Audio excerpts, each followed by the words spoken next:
Hey, welcome back to the Wealth of Nations. Chapter 6 is about the different parts that make up the price of a commodity.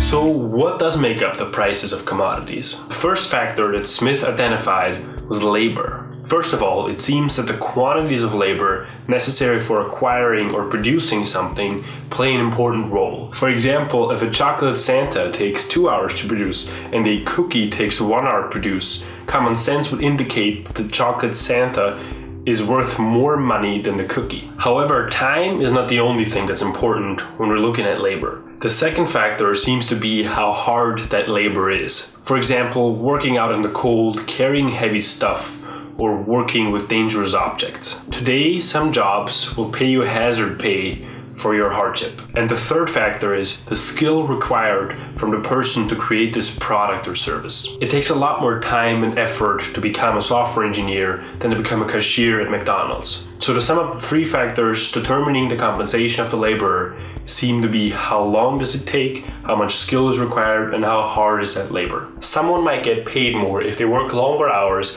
have a more dangerous or laborious job, or have a higher skill. However, labor is not the only part making up the price of a commodity. Some people acquire stock and use it to employ people that produce things. They expect a return on their investment, because otherwise, why would they take the risk? This return is called profit. The profit, according to Smith, is determined by the value of the stock that's being risked. Sometimes the person owning the stock puts in his labor and his skill as well. Today, we would call such a person an entrepreneur who's working in his own business. So now we've talked about labor, wages, and profit.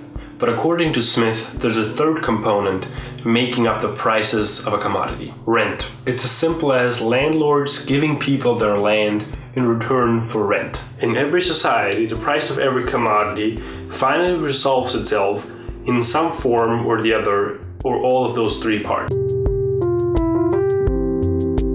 So Smith argues that the prices of commodities are in some form or another always made up out of these three factors: wages for the labor, profits, and rent. For example, let's look at what makes up the price of wheat. First of all, we need to pay the laborers working the land.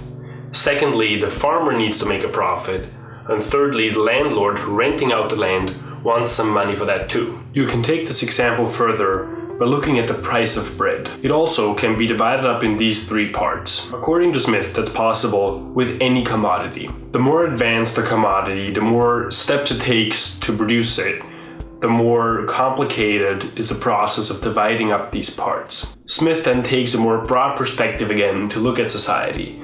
According to him, the more civilized a country is, the bigger the part of profit and rent seems to be. That is because a bigger share of rent and profit tends to indicate a more advanced commodity. The reason for that is more advanced commodities tend to need more organization and resources. A commodity where all the revenue is made up by labor tends to be a very simple commodity. That is shown today in that bigger companies tend to have more complicated products than smaller companies. However, we don't mean to say that small companies only have simple products and big companies only have complicated products. In a lot of cases, the opposite is true. To sum up, in this chapter, Smith says that the price of commodities is made up by the wages for the labor needed, by the profits, and by the rent.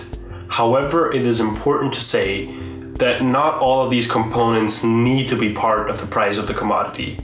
In some cases, only wage can make up the price of a commodity. For example, if I'm in the market for selling pink stones that I collected at the beach, labor is the only factor that's going to make up the price for that commodity. Does anyone want a pink stone?